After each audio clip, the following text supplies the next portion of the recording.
ये सीधी तस्वीर आप देख रहे हैं इस वक्त अयोध्या के एयरपोर्ट की, जहां प्रधानमंत्री नरेंद्र मोदी पहुंचे हैं। उन्होंने अभी फीता काटकर एयरपोर्ट का उद्घाटन किया। मुख्यमंत्री योगी आदित्यनाथ, गवर्नर आनंदीबेन पटेल उनके साथ हैं और साथ में civil aviation minister Jyotiraditya Scindia, वो भी आपको दिखाई दे रहे हैं। ज्योतिरादित्य सिंधिया ने काफी मतलब इस एयरपोर्ट को लेकर के अपनी ऊर्जा लगाई है पिछले कुछ दिनों के अंदर, और इसका ये जो पहले फेज का काम पूरा हो गया। अब टर्मिनल का उद्घाटन प्रधानमंत्री नरेंद्र मोदी के हाथों किया गया है और यहां पर पहली फ्लाइट भी थोड़ी देर में जो है वो लैंड करने जा रही है। तो अयोध्या को उसका एयरपोर्ट मिल चुका है। और ये तो आप कभी दिल्ली, मुंबई, बेंगलोर, जो जितने भी लोग आप वहां के जानने वाले उनसे पूछिएगा कि जिस शहर में इंटरनेशनल एयरपोर्ट बन जाता है, अंतर्राष्ट्रीय हवाई अड्डा बन जाता है, तो उसकी तस्वीर कैसे बदलती है। और इंटरनेशनल एयरपोर्ट आसान बोलने में जितना आसान है, करने में उतना ही मुश्किल है। इंटरनेशनल एयरपोर्ट तैयार करना, और ऐसे ही नहीं कि आपने बना दिया बस वहां सुविधा, उसकी कनेक्टिविटी होनी चाहिए, वहां पर उतनी पैसेंजर्स की संभावना होनी चाहिए पहुंचने की, तब जाकर के एक अंतर्राष्ट्रीय एयरपोर्ट तैयार होता है। तो अंतर्राष्ट्रीय एयरपोर्ट अयोध्या को मिल रहा है, तो अपने आप में बहुत बड़ी बात है जो इस वक्त आप होता हुआ देख रहे हैं। और उसके पूरे टर्मिनल का जो डिजाइन है वो इस वक्त वो देख रहे हैं प्रधानमंत्री नरेंद्र मोदी।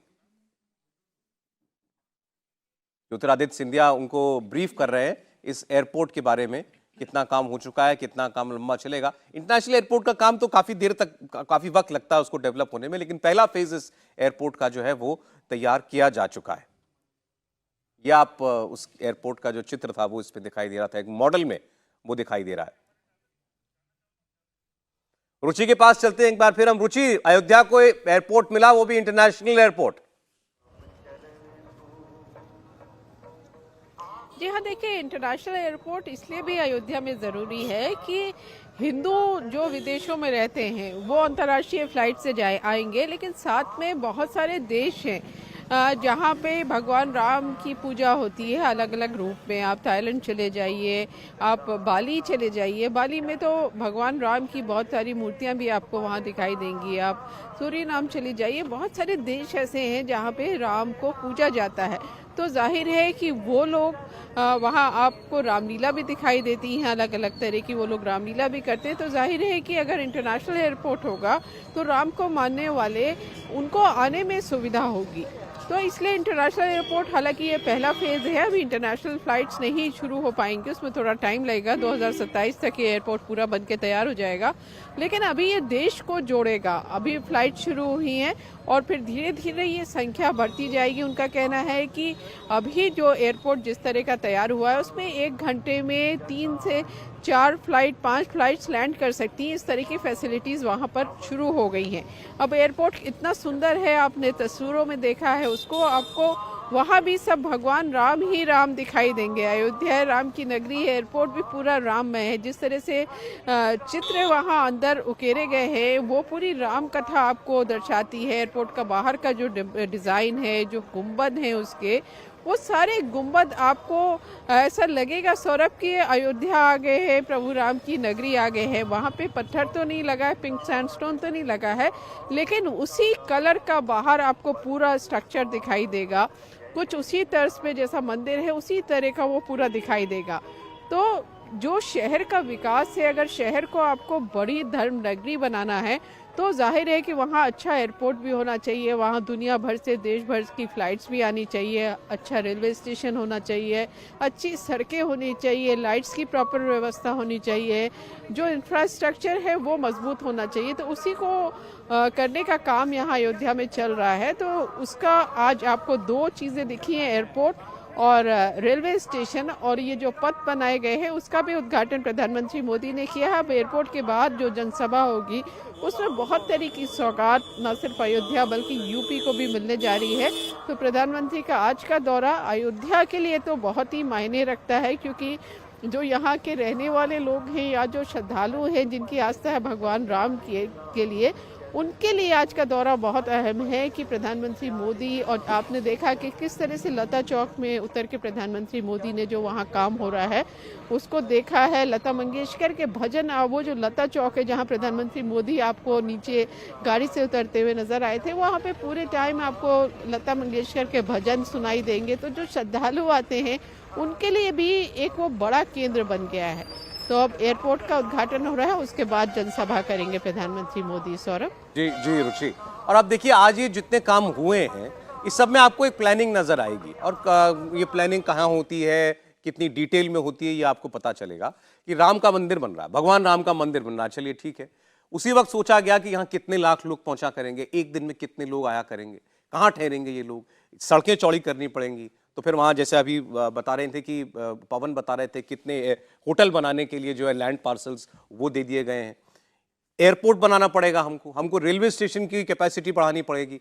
तो ऐसा नहीं कि केवल एक मंदिर बन जाएगा, अच्छा उसी में सोच करके बस हो गया।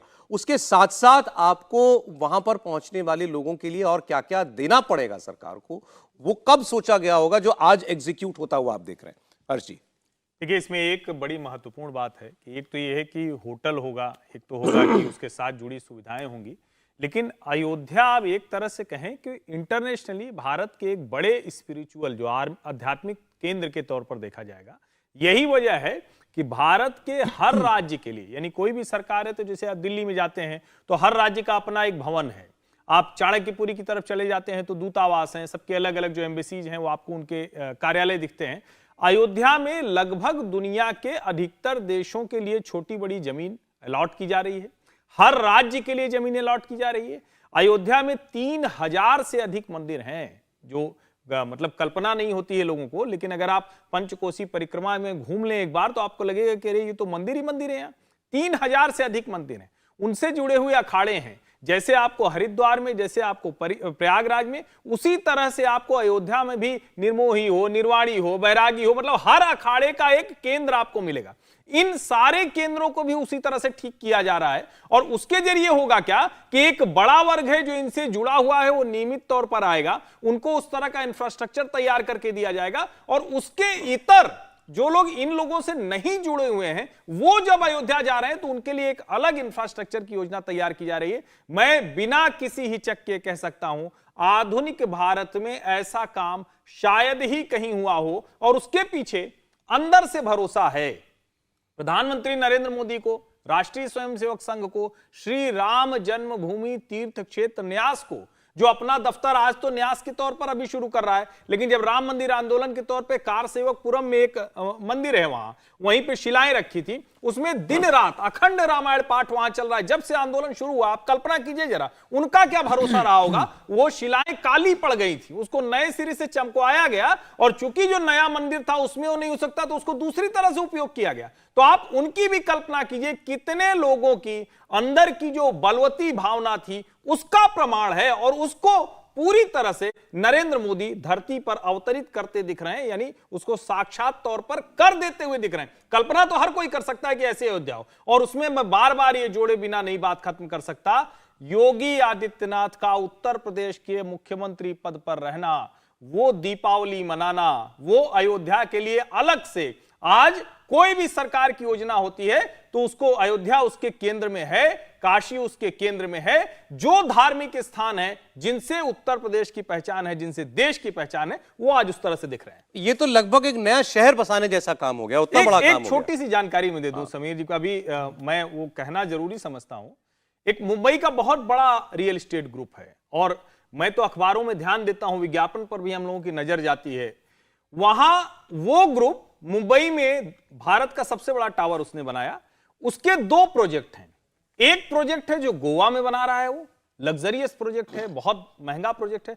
दूसरा वही सेम प्रोजेक्ट उसी नाम से, उसी ब्रांडिंग से वो अयोध्या में बना रहा है। आप कल्पना कीजिए, जब हम कहते हैं कि भारत की आत्मा उसके गांव में बसती है, भारत की आत्मा में राम बसते हैं, तो ये राम और गांव और मूल भारत वो आज अयोध्या में बनता दिख रहा है। और आप सोचिए जरा, जब दुनिया भर से लोग वहां आएंगे और उनको वो व्यवस्था दिखेगी, तब वो पहचानेंगे कि असली भारत क्या है। वरना तो हिंदू को, हिंदुत्व को और पता नहीं क्या क्या कह के किस किस तरह से परिभाषित किया जाता था, शायद वो धारणाएं भी अब टूटने का वक्त आ गया है। अच्छा, हमने आपको तस्वीर दिखाई थी, इस सब के बीच में अपने कार्यक्रम में प्रधानमंत्री ने उज्ज्वला योजना की 10 करोड़वीं जो लाभार्थी थे उनके परिवार से बात की थी। धनीराम मांझी उनका परिवार है ये, वो क्या कह रहे हैं प्रधानमंत्री से मिलने के बाद, जरा देखिए। ये रहने के लिए मकान, मोदी आवास वाला ये मकान मिला। अब 10 किलो चावल मिलता है महीने का, उजला गैस मिला, और इधर वो नल मिला है, पानी पीने के लिए नल भी दिए हैं, अब 4 सामान तो मिला है हमको, 4 चीज़ का लाभ हुआ है। तो आज जब प्रधानमंत्री आपके घर आए हाँ तो जी। आपको कैसा लगा, क्योंकि देश के प्रधानमंत्री हैं। अरे हमको बहुत अच्छा लगा, कभी हम लोग जीवन में नहीं सोचा कि इतना बड़ा आदमी हमारे घर आएंगे, कभी नहीं सोचा था, लेकिन आज अचानक आएंगे। अब इससे खुशी बात कौन क्या बात है। अरे ये इतना बड़ा मोदी सरकार तो भगवान के सामने समान है, वो उनको भगवान हम लोग मानते हैं, हम लोग के मोहल्ले में सब भगवान मानते हैं उनको, सबको सुविधा देते हैं वो, और सबको बात भी। आप ऐसा चाह रहे हैं कि और भी योजनाओं का लाभ आपको मिले भविष्य में? अब चाहिए तो है ही है, लेकिन जब मिल पाए चलना। ये धनीराम मांझी जी को आपने सुना, अब इनको घर मिल गया आवास योजना में, इनको नल से जल मिल गया है, घर बन गया तो घर में टॉयलेट है, शौचालय है, और उसके अलावा इनको उज्ज्वला का सिलेंडर मिल गया है। तो मांझी जी का तो वोट पक्का हो गया मोदी जी के लिए। अब ऐसे कितने मांझी जी हैं देश के अंदर? ये 10 करोड़वें लाभार्थी थे उज्ज्वला योजना के, और अब किसी एक आम व्यक्ति को भी, एक ऐसे व्यक्ति तो आपको दिखाई दे नहीं रहे थे कि इन्होंने कोई सिफारिश कहीं से करा ली होगी तो इनको मिल गया होगा। इनको तो योजना के तहत नॉर्मल प्रोसीजर में ही सब कुछ मिला है। ऐसे करोड़ों लोग इस वक्त इस देश के अंदर हैं। बता रहे थे अभी समीर जी कि उन सबका डेटा सरकार के पास है, और उनका भी एक जो है सम्मेलन बड़ा करने जा रहे हैं। वाले जनवरी से शुरू करेंगे पूरे देश के अंदर। देखिए धनीराम मांझी जैसे लोगों से तो शहर का कलेक्टर ऑफिस में आने पर भी नहीं मिलता, आने पे उस व्यक्ति के घर पर देश का प्रधानमंत्री जा रहा है। ये फर्क बताता है कि एक व्यक्ति किस तरीके से उनके लिए सोचता है, किस तरीके से उनके लिए चिंता करता है, और किस तरीके से उनकी योजनाएं पहुंच रही है कि नहीं उनके घर तक, और वो वाकई उस योजनाओं का लाभ मिल रहा है कि नहीं मिल रहा है, कोई इसमें करप्शन तो नहीं हुआ, कोई योजना में परेशानी तो नहीं आई, उनकी और क्या समस्या, उनके लिए और क्या बेहतर मैं कर सकता हूं, उनसे फीडबैक लेकर वो इंप्लीमेंट करने की कोशिश करते हैं। मुझे लगता है बता रहा है कि देश का प्रधानमंत्री अपने व्यस्ततम कार्यक्रम में से अगर किसी सबसे गरीब व्यक्ति के पास जाता है और अपनी योजनाओं के बारे में पूछता है, बताता है कि उसके देश की जनता के लिए उसके मन में क्या जगह है। और देखिए आज प्रधानमंत्री मोदी सिर्फ ये नहीं, विकसित भारत यात्रा उन्होंने शुरू कर दी है पूरे देश के अंदर, चाहे जम्मू कश्मीर हो, चाहे बिहार हो, चाहे उड़ीसा हो, चाहे पश्चिम बंगाल हो, चाहे झारखंड हो, सब जगह इस बात की जानकारी एकत्रित की जा रही है कि योजनाएं बराबर पहुंची कि नहीं पहुंची है और उनमें क्या जोड़ा जा सकता है। मुझे लग रहा है ये एक ऐसा बड़ा वर्ग भारतीय जनता पार्टी का तैयार हो जाएगा जो भारतीय जनता पार्टी का 50% का जो टारगेट है, यह लाभार्थी वर्ग ही भारतीय जनता पार्टी को 50% वोट बैंक पे पहुंचा देगा। देखिए उनके घर प्रधानमंत्री पहुंचे तो वो तो गदगद हो ही गए,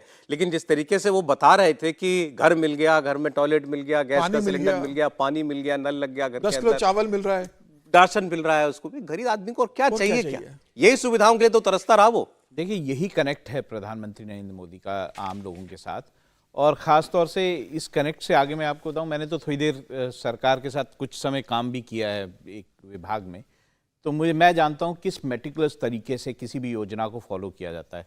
बाकायदा उसको लेकर किसी भी जो योजना होती है, अगर वो थोड़ी सी भी बड़ी योजना है तो उसको लेकर बाकायदा प्रेजेंटेशंस होती हैं, और प्रधानमंत्री कई ये जैसा ये कार्यक्रम है उज्ज्वला योजना या फिर इतने बड़े बड़े जो कार्यक्रम हैं घर देने की बात, इसमें तो प्रधानमंत्री खुद प्रेजेंटेशंस लेते हैं कि किस तरह से आप इसको इम्प्लीमेंट करेंगे, किस तरह से होगा, और उसको फॉलो अप किया जाता है, बार बार फॉलो अप किया जाता है। अगर डिले हो तो पूछा जाता है कि डिले क्यों हुआ है। तो ये जो सरकार का काम करने का तरीका है, प्रधानमंत्री का काम करने का तरीका है, बहुत ही बेहतरीन तरीका है, और इसी कारण से ये योजनाएं जो है लोगों तक पहुंच पाती हैं। वरना आपने देखा है कि बहुत सारी पिछली सरकारों में योजना तो बना दी जाती है लेकिन वो पहुंचती नहीं है, और यही आपने ये देखा कि जो छत्तीसगढ़ में हुआ, वहाँ योजनाएं तो बहुत थी, पहुंची नहीं। आपने ये तेलंगाना में देखा, योजनाएं बहुत थी, लोगों तक नहीं पहुंचती थी, और उसका जो खामियाजा। छत्तीसगढ़ का मैं उदाहरण दे दूं, ये जो अभी चूंकि अभी ये मांझी जी बता रहे थे हमको घर मिल गया, वहां बीजेपी की जीत में बड़ा जो वादा था इनका वो था 27 लाख घर बनाने का।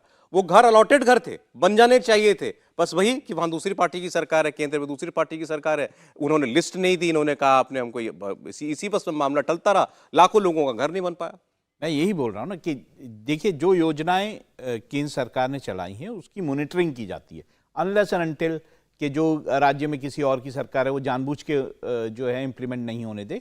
अदरवाइज जो केंद्र सरकार है पूरी कोशिश करती है कि जो उसकी योजनाएं लोगों तक पहुंचनी चाहिए वो उसको मॉनिटर करके पहुंचाती है, और बार बार ये बाकायदा उनसे फीडबैक लिया जाता है, फीडबैक ही नहीं जवाब मांगा जाता है मंत्रालयों से कि आपकी योजना में क्या हुआ, आगे कितने लोगों तक पहुंची, उसका डेटा दीजिए, ये बाकायदा फॉलो अप होते हैं। तो यही कारण है कि जो केंद्र की अच्छी योजनाएं हैं जिसका लाभ जो है बीजेपी को मिल रहा है वो इसलिए मिल रहा है क्योंकि उसका इम्प्लीमेंटेशन बहुत अच्छा है। एक जी। रोचक जानकारी सौरभ जी जोड़ दूं, जो अभी कोई भारतीय जनता पार्टी ने लिस्ट नहीं बनाई है।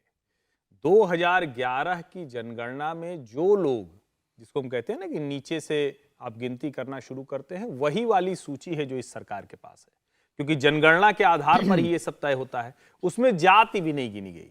लेकिन संयोग देखिए कि जब आप उस आधार पर बिना जाति गिने इन लाभार्थियों को चुनते हैं तो उसमें मांझी जी निकल आते हैं। मुझे 4 साल पहले एक वाराणसी के एक मित्र ने ऐसे ही एक दिन कहीं से नंबर मिला, उसने मुझे मैसेज कर दिया कि आप लोग टीवी पर आते हैं, पत्रकार हैं, जरा हमको घर दिला दीजिए। और उसने अपने टूटे हुए घर की, मतलब घर उसका गिर गया था, उसका फोटो भेजा। मैंने उसको उत्तर प्रदेश के मुख्यमंत्री कार्यालय में किसी को भेजा कि भाई देखिए अगर कुछ संभव हो, और मैंने उसको बताया कि हम लोग का ऐसा कोई परिचय नहीं होता, आपकी बात जरूर बढ़ा देंगे। जो जवाब आया वो आप सबको जानना चाहिए। 2011 की उस सूची के आधार पर जिलाधिकारी के पास वो तय है कि इन लोगों को इस प्राथमिकता में मिलेगा। उसको कोई मंत्री, कोई मुख्यमंत्री, कोई केंद्रीय मंत्री, कोई भी बदल नहीं सकता है। यानी जो यूपीए की सरकार थी उस समय में जो लोग सामाजिक आधार पर पिछड़े हुए थे, आर्थिक आधार पर पिछड़े हुए थे, उनको प्राथमिकता में ये सारी चीजों का लाभ मिल रहा है, जिसको नरेंद्र मोदी सरकार के लाभार्थी के तौर पर हम लोग पहचान रहे हैं। और हम कह रहे हैं कि मोदी लाभार्थी वोट बैंक बना रहे हैं, तो वो वोट बैंक तो कोई भी बना सकता था। और आपको याद होगा जब 2017 का चुनाव हुआ तो हर कोई कह रहा था कि आखिर होगा क्या। 2016 नवंबर में तो नोटबंदी की है, ये तो खत्म हो गया, मोदी का तो सारा खेल बिगड़ जाएगा। और यूपी में उज्ज्वला के लाभार्थियों ने ऐसा प्रचंड बहुमत दिया, शौचालय पाने वालों ने ऐसा प्रचंड बहुमत दिया, घर पाने वालों ने ऐसा प्रचंड बहुमत दिया कि वो सब के लिए एक तरह से कहें केस स्टडी बन गया है। हर कोई सोच रहा है ये हुआ कैसे। भाई ये तो आज भी हर पार्टी को करना चाहिए, जिसकी जहां भी सरकार है, जिस भी राज्य में, कि भाई हमने काम किया है, उन लोगों की लिस्ट हम लोगों के पास है, हम उनको बताते हैं देखिए हमारी सरकार में आपको ये लाभ मिला है तो वोट हमको दीजिएगा। इस नाम पर वोट मांगने से कौन रोकता आपको? ये तो बहुत अच्छी बात होगी।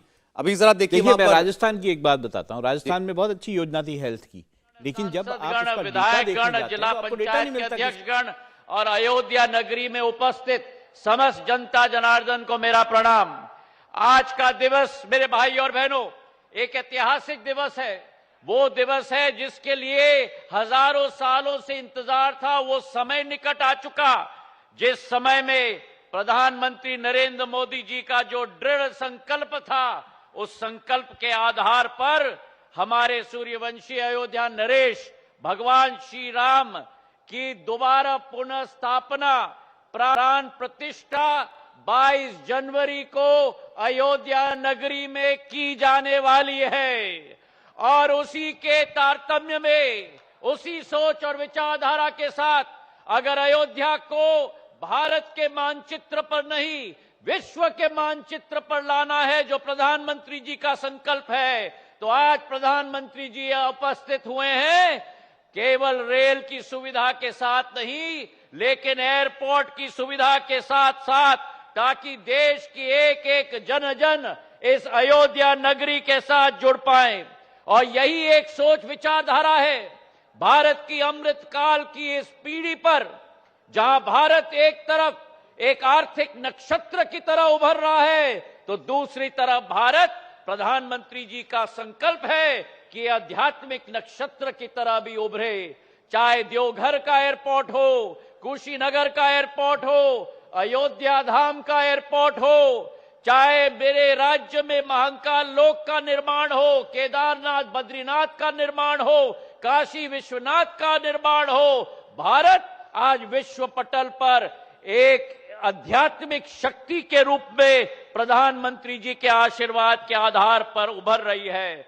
और अभी तो ज्योतिरादित्य सिंधिया जो हैं वो भाषण दे रहे हैं और वो बता रहे हैं कि भाई क्या क्या काम किया गया है, कैसा एयरपोर्ट बनाया गया है। और प्रधानमंत्री नरेंद्र मोदी ने, जैसा वो कह रहे थे कि आध्यात्मिक शक्ति के तौर पर भी उभरे भारत विकसित शक्ति के तौर पर भी उभरे, उसको लेकर के उभरे काम हो रहा है। और वो काम होता हुआ आपको दिखाई दे भी रहा है। जैसे हम लोग अभी बात कर रहे थे कि भाई किस किस ने क्या लाभार्थी जो हैं उन लोगों का डेटा रखा या नहीं रखा, तो बताया राहुल जी ने कि भाई दावे तो बहुत हुए थे राजस्थान में भी, लेकिन वो डेटा ही नहीं मिलता था किसको मिला उस हेल्थ स्कीम का। और बहुत बढ़ चढ़ के कांग्रेस ने उसका वो किया था, प्रचार बहुत हुआ। जब देखने गए कि डेटा कहाँ है, किन किन लोगों को मिला, तो वो डेटा ही नहीं मिलता।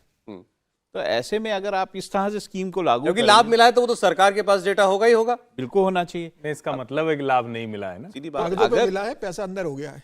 तो अगर पाँच- ऐसे पाँच ऐसा होगा लाख तो से- मेरे ख्याल से फिर तो सरकार जो हुआ राजस्थान में वो सही हुआ कांग्रेस के साथ। जो भारतीय जनता पार्टी ने उस वक्त आरोप लगाया था और अब वो सही लगता है कि 5 लाख से अधिक वाले सिर्फ 12 लोग थे पूरे राजस्थान में, और उसको कह रहे थे कि नहीं नहीं, आयुष्मान से तो ये बहुत बड़ी योजना है, मुख्यमंत्री स्वास्थ्य बीमा योजना, चिरंजीवी स्वास्थ्य बीमा योजना। और जब उसका सच सामने आया बार बार, और उस पर हम लोगों ने देखा कि कांग्रेस पार्टी का कोई भी प्रवक्ता वो जवाब नहीं दे सका। चुनाव आया, चला गया, चुनाव हार भी गए, लेकिन वो नहीं बता पाए। और यहां आप किसी भी योजना के उसकी वेबसाइट पर जाइए, डैशबोर्ड पर चले जाइए, आपको पता चल जाएगा कहां क्या है, और वो लाइव अपडेट हो रहा है। जो सबसे बड़ी बात है कि लाइव अपडेट हो रहा है तकनीक के उपयोग से। दूसरी पार्टियां क्यों नहीं कर सकती? इसका मतलब यह है कि या तो हो नहीं रहा, या उनमें अभी भी कोई न कोई मुश्किल तो है, कोई गड़बड़ है।